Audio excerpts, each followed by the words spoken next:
क'क्राझार जिल्ला दुलाराय बर' फरायसा आफादनि 55थि जे जखनथाइ हाबाफारि बेजोंनो लोब्बा लाखिनानै फुंबिलिनि समाव निसा बेसाद एबा फेग्रा मुवा बेसाद बाहायनायनिफ्राय जानगाराव थानो थाखाय बिथांमोना मोनसे एवारनेस मोनसे हाबाफारि लादों।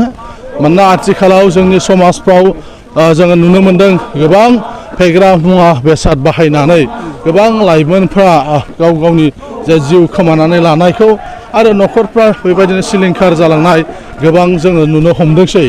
दा बेफोरखौ बन्द' खालामनो थाखाय क'क्राझार जिल्ला दुलाराय बर' फरायसा आफादा दख'राफोरखौ लानानै बिथांमोना हाबाफारि मावबाय थादों आरो बिनिनो दिनै बे ओनसोलाव मोनसे एवारनेस हाबाफारि बे हाबाफारिखौ लादों।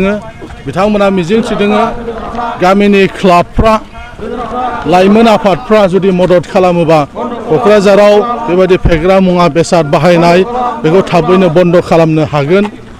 बिथांमोना मोनसे आसा खालामदों बावहाय जाहाथे जिल्लानि बेंगिरि डिस्ट्रिक्ट एडमिनिस्ट्रेसन पुलिस एडमिनिस्ट्रेसन लकेल थानाफ्रा जुदि मदद खालामोबा गमामायैनो दुलाराय बर' फरायसा आफादा बेवहाय जाफुंसारगोन।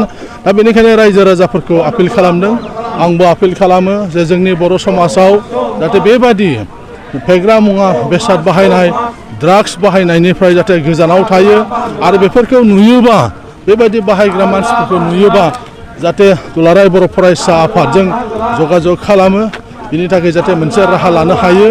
दा दिनैनि बे रेलिनि जे हाबाफारि बे हाबाफारिनि गुबै थांखिया बेनो।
आरो बे हाबाफारियावनो बाहागो लानो हानाय क'क्राझार जिल्ला दुलाराय बर' फरायसा आफादनि मानगोनां आफादगिरि बिथांजों लोगोसे गासै जोंनि जिल्ला आफादनि दैदेनगिरि